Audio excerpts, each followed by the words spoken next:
IT की YouTube channel में आप सभी का एक बार फिर से स्वागत है।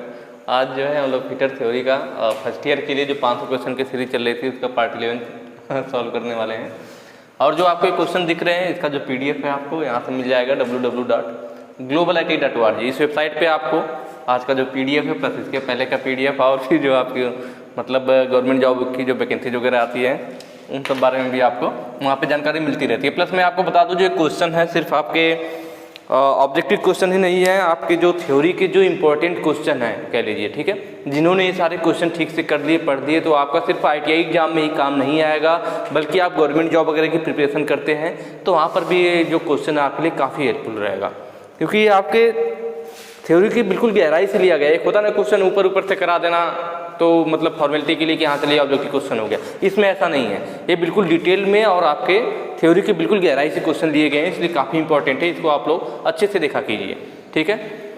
बाकी पीडीएफ वगैरह डाउनलोड करके उसको रख लीजिए जिससे कि आपको आगे रिविजन करने में आसानी हो। बाकी यार वीडियो जरूर देखो, ठीक है, क्योंकि क्वेश्चन बहुत इंपॉर्टेंट है। चलिए पहले क्वेश्चन से स्टार्ट करेंगे। 101 नंबर पे थोड़ा सा स्लाइड को ऊपर करते हैं।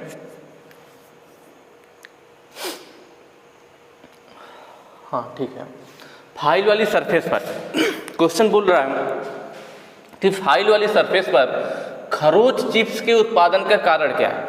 कि मान लीजिए कोई सरफेस है जिस पर हमें फाइलिंग करनी है तो वहाँ पे खरोच स्क्रैच उत्पन्न हो रहा है। जब हम फाइल से किसी सरफेस पे फाइलिंग कर रहे हैं तो वहाँ पे क्या हो रहा है, उस सरफेस पे खरोच उत्पन्न हो रहा है, स्क्रैच हो रहा है, बढ़िया फिनिशिंग नहीं आ रही है। ऐसा क्यों है? ऐसा क्यों है? ऑप्शन है pinning, glazing, file bite, warping, ठीक है। तो जो ये होता है ये पिनिंग की वजह से होता है। पिनिंग क्या होता है? जब हम फाइल से फाइलिंग कर रहे होते हैं किसी भी जॉब का, जब फाइल से फाइलिंग किया जाता है, फाइल मतलब रेती, तो जब हम फाइलिंग कर रहे होते हैं तो जो जॉब पे जो होता है चिप्स होता है बुरादे के रूप में निकलता है और वह फाइल के बीच में भर जाता है। जो फाइल के दांते होते हैं उनमें क्या होते हैं, महीन महीन बुरादे भर जाते हैं। जब फाइल में जो हमारा वर्कपीस है उसके बुरादे भर जाते हैं तो उसी को बोला जाता है कि फाइल की पिनिंग हो गई।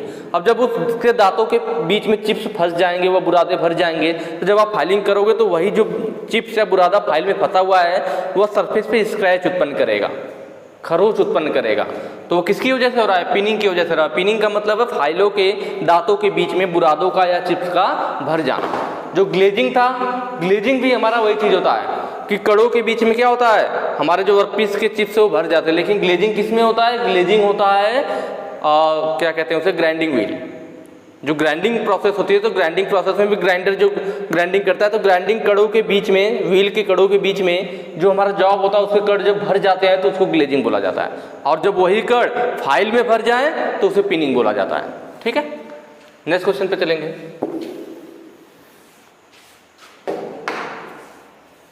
इस छेनी का नाम क्या है? साइड में आपको चीजल दिखा रखा है, ये चीजल है आपका, और यहाँ पे वर्कपीस के साथ दिखाया हुआ है इसको वर्क करते हुए कि ये किस काम में आती है। तो वही चीज पूछ रहा है कि इस चीजल का नाम क्या है। देखते हैं हम, ये क्या हुआ, यह हमारा एक वर्कपीस है और वर्कपीस पे ये ड्रिलिंग किया गया है। क्या किया गया है? ड्रिलिंग किया गया, लगातार ड्रिलिंग की गई है। इस ड्रिलिंग को चेन ड्रिलिंग भी कहते हैं। जब किसी जगह सीरीज में लगातार ड्रिलिंग की जाए तो उसको चेन ड्रिलिंग भी बोला जाता है। तो ये क्या है आपका, वर्कपीस पे चेन ड्रिलिंग किया हुआ है, ठीक है। तो चेन ड्रिलिंग कब करते हैं? जब हमें किसी वर्कपीस पे स्लॉट काटना हो। जैसे हमें इस वर्कपीस पे क्या करना था, इस तरह से स्लॉट काटना था, ठीक है। ये पूरा गोलाई में है, मतलब स्लॉट इधर भी कटेगा, इधर भी कटेगा और इधर भी कटेगा। अगर हमें वर्कपीस पे किसी में इस तरह से स्लॉट काटना हो तो पहले हम चेन ड्रिलिंग कर लेते हैं। चेन ड्रिलिंग करने के बाद अब एक ड्रिल होल से दूसरे ड्रिल होल के बीच का मेटल हटाने के लिए हम इस वेब चीजल को यूज करते हैं। वेब चीजल यहाँ पे रख के हैमर से चोट करेंगे तो दोनों ड्रिल के बीच का ऐसे मेटल हटता जाएगा और लास्ट में क्या होगा आपका, दोनों ड्रिल के बीच के मेटल हटाते हटाते यह स्लॉट टाइप का बन जाएगा। तो दो ड्रिल के होल के बीच का मेटल हटाने के लिए वेब ड्रिल का वेब चीजल का यूज किया जाता है। तो यहाँ ऑप्शन बी सही हो जाएगा कि कौन सी चीजल है, वेब चीजल है।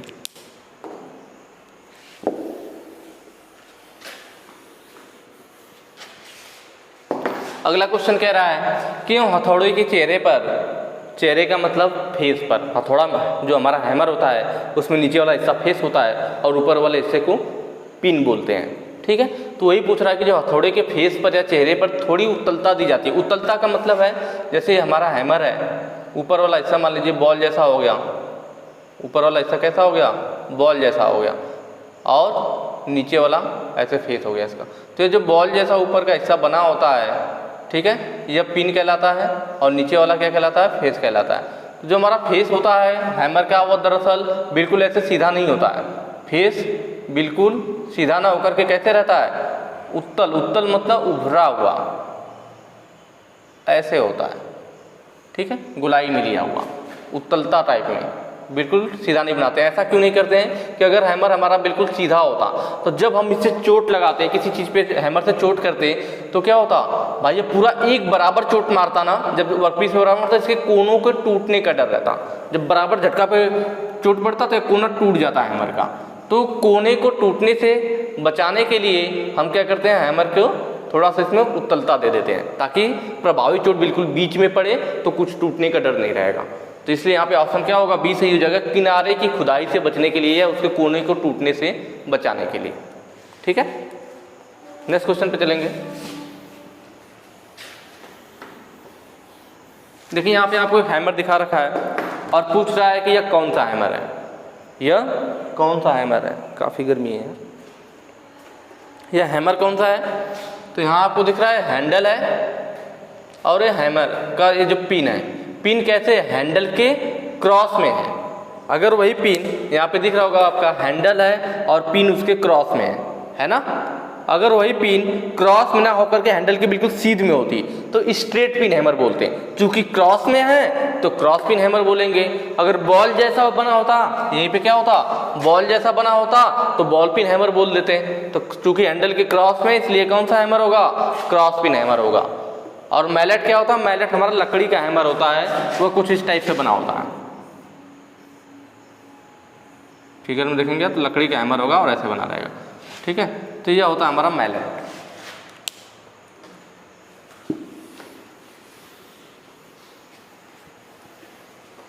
अगला क्वेश्चन कह रहा है, चिपिंग करते समय चीजल, छेनी के अक्ष और जॉब की सतह के बीच के कोण का नाम क्या है। थोड़ा सा ध्यान से देखेंगे कि अगर मान लीजिए ये जॉब है हमारा, यहाँ पे हम यूज कर रहे हैं चीजल,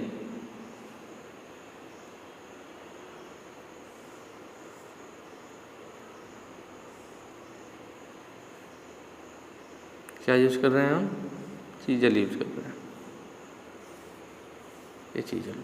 तो जो हमारा चिप्स यहाँ से टकरा करके निकलता है तो यहाँ पे एक एक्सिस खींचते हैं और चीजल के ऊपरी सरफेस और इस एक्सिस के बीच का जो एंगल होता है उसे रेक एंगल बोलते हैं। ठीक है, जो चीजल का निचला सरफेस है, जो चीजल का निचला सरफेस है और जो वर्कपीस का कटा हुआ सरफेस है, इसके बीच के एंगल को क्लियरेंस एंगल बोलते हैं। ध्यान देना, चीजल के ऊपरी सरफेस और यहाँ से जो लंबवत लाइन खींची जाती है जहाँ से चिप्स कट रहा है जॉब पे, ये रेक एंगल, और चीजल के निचले सरफेस और जॉब पे कटे हुए सरफेस के बीच का एंगल क्लियरेंस एंगल। और यह क्वेश्चन में क्या पूछा, चीजल के अक्ष, मतलब अगर ये जो चीजल है, चीजल की एक्सिस होगी, यह अक्ष होगा, चीजल के बीच में भाई इसकी एक्सिस होगी, चीजल के अक्ष और जॉब की सतह के बीच, जॉब की सतह हो गई, ये वाला एंगल पूछ रहा है, चीजल की अक्ष और जॉब के अक्ष, चीजल की अक्ष और जॉब की सतह के बीच का कोण, इसको यह पूछ रहा है। ठीक है, तो यह क्या होता है, जो चीजल की अक्ष होती है और इसका एंगल होता है, यह झुकाव कोण होता है। क्या होता है, झुकाव कोण, जिसे एंगल ऑफ इंक्लिनेशन बोलते हैं, जो ऑप्शन डी आपको दे रखा है। जबकि पॉइंट एंगल क्या होगा, पॉइंट एंगल हमारा इस बीच में होगा, चीजल के सरफेस के बीच में, इस वाले हिस्से को क्या बोलते हैं, पॉइंट एंगल बोलते हैं। जो हमारा ये वाला हिस्सा है, ये चीजल हो गई, ये चीजल, ये जो बीच वाला एंगल है, यही हमारा होता है पॉइंट एंगल। लेकिन यहाँ एक्सिस और सरफेस की बात किया था तो ये हमारा झुकाव कोण होता है, जिसे एंगल ऑफ इंक्लिनेशन कहते हैं इंग्लिश में। ठीक है, ऑप्शन डी हमारा सही हो जाएगा।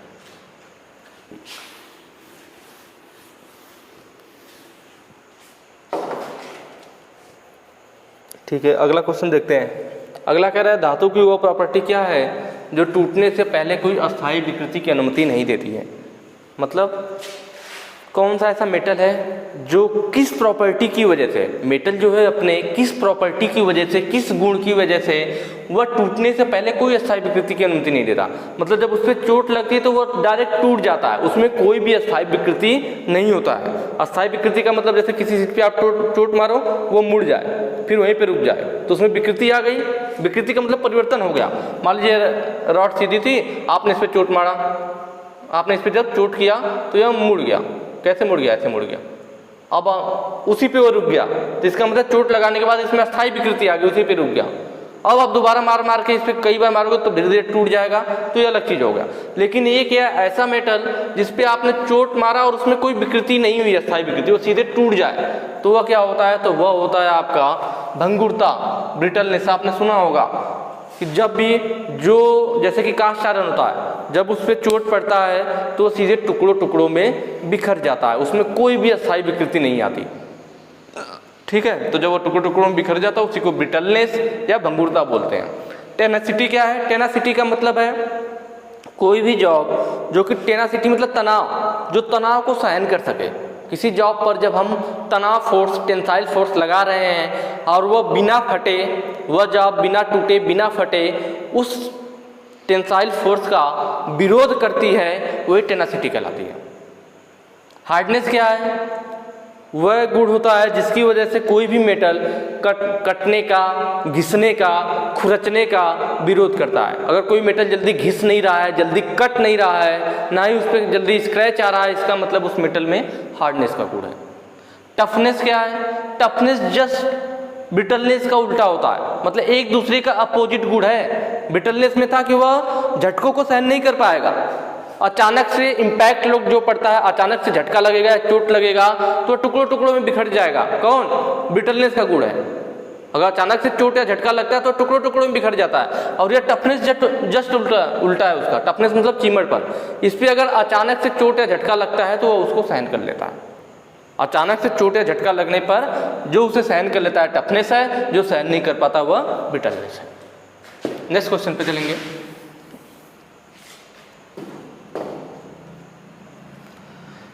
गहराई माइक्रोमीटर में x के रूप में चिन्हित भाग का नाम बताएं। ठीक है, इसका नाम पूछ रखा है, हम लोग सारे का नाम देख लेते हैं। यह ऊपर वाला हिस्सा है, इसे कैप बोलते हैं। ठीक है, कहीं कहीं पे रैचेट स्टॉप भी होता है, रैचेट स्टॉप। इसके आगे यह हमारा थिम्बल है, इसके आगे स्लीव है या बैरल है, कहीं कहीं इसे ग्रेजुएटेड स्लीव भी बोलता है। ठीक है, ग्रेजुएटेड स्लीव भी बोलता है या फिर बैरल भी बोलते हैं। और ये जो नीचे वाला हिस्सा है इसको स्टॉक बोलते हैं। और यह जो यक्स के रूप में पूछ रखा था, यह क्या है हमारा? तो यह है लॉक। लॉक नट भी कह सकते हैं। इसी की मदद से हम क्या करते हैं? लॉक करते हैं। रीडिंग लेने के बाद यहाँ से लॉक कर देते हैं, फिर बाहर निकाल करके फिर इसकी रीडिंग पढ़ते हैं। तो ये सारे पार्ट्स के नाम हो गए। यह डेप्थ माइक्रोमीटर है जो कि गहराई नापने के काम आता है। तो यहाँ पे ऑप्शन में पूछ रखा था, तो क्या ऑप्शन हो जाएगा? लॉक हो जाएगा। ठीक है, वो क्या है हमारा एक्स के रूप में? लॉक है।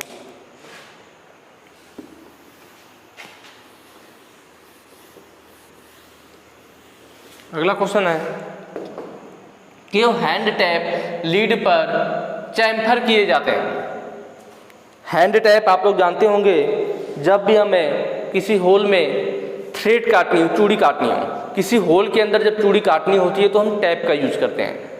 और जब किसी पाइप के अंदर चूड़ी काटनी है तो टैप का यूज, पाइप के बाहर चूड़ी काटनी हो मतलब एक्सटर्नल थ्रेड काटना है, एक्सटर्नल थ्रेड के लिए डाई स्टॉक यूज किया जाता है और इंटरनल थ्रेड के लिए टैप यूज किया जाता है। ठीक है, तो यह बात कर रहा है इंटरनल के लिए, क्योंकि टैप की बात कर रहा है तो इंटरनल में काम आता है, इसलिए मैंने बता दिया। तो हैंड टैप के लीड पर चैम्फर किया जाता है। जो हमारा हैंड टैप होता है ना, अलग अलग होते हैं। तो प्रथम टैप, द्वितीय और तृतीय टाइप से होते हैं। तो किसी में 8 से 10 दांत आगे के चैम्फर किए जाते हैं, तो किसी में 3 से 5 होता है, तो किसी में 1 से 2 होता है। तो यही पूछ रहा है कि जो हमारा टैप है हैंड टैप, उसके आगे जो दांते चैम्फर किए जा रहे हैं वो क्यों किए जा रहे हैं? तो यहाँ पे जो पहला ऑप्शन है एलाइनिंग होगा। दरअसल एलाइनिंग के लिए, एलाइनिंग का मतलब क्या होता है? एलाइनिंग का मतलब है सीध में रखने के लिए।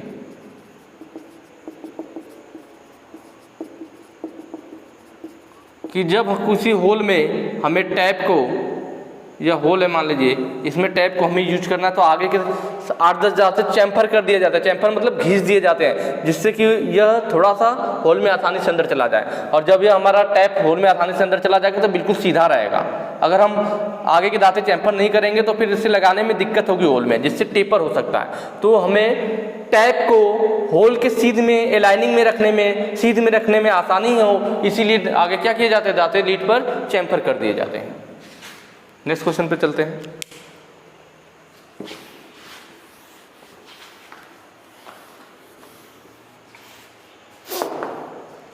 इस ड्रिलिंग मशीन का नाम क्या है, आपको दिख रहा होगा, ठीक है। आपने देखा होगा बेंच सेंसिटिव ड्रिलिंग मशीन होती है, वह भी इसी टाइप से होती है लेकिन उसमें थोड़ा छोटी होती है। नॉर्मल यहाँ पे देखेंगे मोटर वगैरह लगाया होगा, यहाँ पे बेल्ट गार्ड लगा रहता है, इसी टाइप से होती है लेकिन छोटी होती है। जो बेंच सेंसिटिव ड्रिल मशीन होती है, बेंच ड्रिलिंग मशीन पे हम 12.5 mm तक के व्यास का ड्रिल कर सकते हैं। 12.5 mm से बड़े साइज का ड्रिल करने के लिए हम यूज करते हैं पिलर ड्रिलिंग मशीन। ये जो आपको दिख रही है 75 mm तक का जो है ड्रिल कर सकता है। ये जो आपको दिख रहा है लंबा सा पिलर दिख रहा है, तो इसलिए पिलर ड्रिलिंग मशीन है। और इससे जो छोटी साइज वाली होती है वो बेंच ड्रिलिंग मशीन होती है। गैंग ड्रिलिंग मशीन में क्या होता है कि एक मेज पे 2-3 मशीनें लगाई गई होती हैं। बेंच सेंसिटिव टाइप की मशीनें कैसी होती हैं, अगर 3-4 मशीन एक साथ लगा दी जाए तो उनका गैंग बन जाता है, इसीलिए उसे गैंग ड्रिलिंग मशीन कहते हैं। और रेडियल ड्रिलिंग मशीन में तो आपने देखा होगा उसमें रेडियल आर्म लगी होती है। नॉर्मल ड्रिल होगा, यहाँ पे रेडियल आर्म होगा और उस पर फिर हमारा हेड लगा होता है और इसमें ड्रिल होता है, तो वह हमारे रेडियल ड्रिलिंग मशीन होती है। तो ये जो दिखा रखा था यह पिलर ड्रिलिंग मशीन है।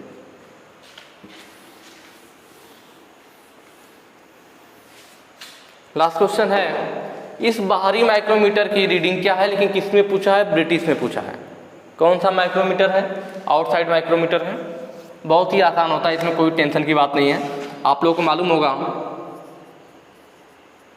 माप निकालने के लिए हम क्या करते हैं, जो हमारा यहाँ पे फिगर दे रखा है, ठीक है, यह जो रीडिंग आपको शायद क्लियर नहीं दिख रही हो, जो मैं PDF दूंगा वहाँ पे क्लियर होगा। मैं यहाँ बता देता हूँ आपको, यह 5 है, 6 है, 7 है, 8 है, 9 है, 10 है, 11, 12, 13 लिखा हुआ, ठीक है। यहाँ पे क्या है 0, 1, 2, 3 लिखा हुआ है, देख रहे हैं। ये 1 लिखा हुआ है, 2 लिखा हुआ है, 3 लिखा हुआ है। ऐसे ही इसके नीचे की जो आती है ना 3 के बाद फिर यहाँ पे जो आएगा तो हमारा क्या होगा 3.5 हो जाएगा। नीचे वाला भाई आधा mm पे डिवाइड करता है ना, फिर 4 इस टाइप से हमारी चीज़ आगे बढ़ती जाती है। तो 3 है, ये नीचे वाला दिखाई दे दिया तो 3.5 हो जाएगा, अगर अगला आता तो 4 हो जाता। और उसके बाद कौन सी लाइन मिल रही है, तो आप देख रहे हैं जो इसका 9वां है, 9 नंबर की, वो बैरल के लाइन से डेटम लाइन जो होती है, डेटम लाइन से बिल्कुल सीध में 9 नंबर की लाइन मिल रही है। पहले तो हम इसका माप लेंगे तो कितना लिखेंगे, तो इस तरफ से देखा जाए तो कितना है 3.5 है, 3.5 है ना। लेकिन जब हमें ब्रिटिश में निकालना, ब्रिटिश मतलब इंच में, नॉर्मल mm होता तो हम डायरेक्ट 3.5 लिख लेते हैं, लेकिन हमें जब ब्रिटिश में निकालना होता है तो जो वैल्यू है, आप आसान मैं बताऊंगा आपको निकालने के लिए, जो भी वैल्यू जैसे 3.5 है तो आप 3.5 लिख लीजिए और उसमें 0.1 का गुणा कर लीजिए। ब्रिटिश में निकालना हो तो जो मेन स्केल की माप है उस पर 3.5 लिखिए और उसमें 0.1 का गुणा कर लीजिए। हमेशा ही करना है आपको। कितना आ जाएगा 0.35 हो जाएगा, तो 0.35, या आप चाहो तो डायरेक्ट भी ले सकते हो हमेशा, कि भाई अगर 2 पे है तो 0.2, 2.5 पे है तो 0.25, मतलब जो भी वैल्यू लो आप 0 लगा के लो तब भी आपका काम बन जाएगा। या तो नहीं समझ में आ रहा है तो नॉर्मल लिख लीजिए, जैसे भाई 3.5 दिख रहा है, 3.5 लिख करके 0.1 का गुणा कर लीजिए। 3 दिखेगा तो 3 लिख करके 0.1 का गुणा कर लीजिए। जो भी मान हो उसमें 0.1 का गुणा करके लिख लीजिए, वो आपकी मेन स्केल वाला माप हो जाए करेगी। प्लस कौन सी लाइन मिल रही है, तो उसमें हम देख रहे हैं 9वीं लाइन बिल्कुल सीधे मिल रही है, तो 9 नंबर की लाइन मिल रही है, इनटू लिस्ट काउंट। तो देखिए माइक्रोमीटर में जो ब्रिटिश और मीट्रिक होता है, मीट्रिक में जो लिस्ट काउंट होती है वो 0.01 mm होती है। देखिए आप ब्रिटिश की बात कर रहा है, ब्रिटिश में लिस्ट काउंट कितना होता है 0.001 इंच होता है, ठीक है। तो चूंकि हमें ब्रिटिश में रीडिंग निकालना है तो यहाँ पर भी जो हम माप लेंगे वह ब्रिटिश में लेंगे, तो यहाँ पे क्या होगा 0.001 ब्रिटिश वाली लिस्ट काउंट लेंगे। अब इन्हें अपना देख लेते हैं 0.35, यहाँ पे मल्टीप्लाई करेंगे तो 0.009 हो जाएगा। दोनों को ऐड कर दिया जाए 0.009 और क्या आपके पास 0.35 है, दोनों जोड़ देंगे 9 हो जाएगा, 5 हो जाएगा, 3 हो जाएगा, 0 हो जाएगा, मतलब 0.359 आपका इंच में आ जाएगा। तो यहाँ पे देख रहे हैं आपका जो ऑप्शन नंबर 3 है 0.359। तो इस तरह से आप ब्रिटिश में भी बिल्कुल आसानी से रीडिंग निकाल सकते हैं। ठीक है, बाकी अगर वीडियो अच्छी लगी हो तो ज़्यादा से ज़्यादा शेयर कीजिएगा। ठीक है, दोस्तों को भी बताइए कि भाई यहाँ से पढ़ाई कीजिए, ज़्यादा टाइम नहीं है और पढ़ाई करोगे आप तो आपका नुकसान नहीं जाएगा। ठीक है, चलिए फिर नेक्स्ट क्वेश्चन में नेक्स्ट वीडियो में मिलेंगे आगे क्वेश्चन के साथ। Thank you.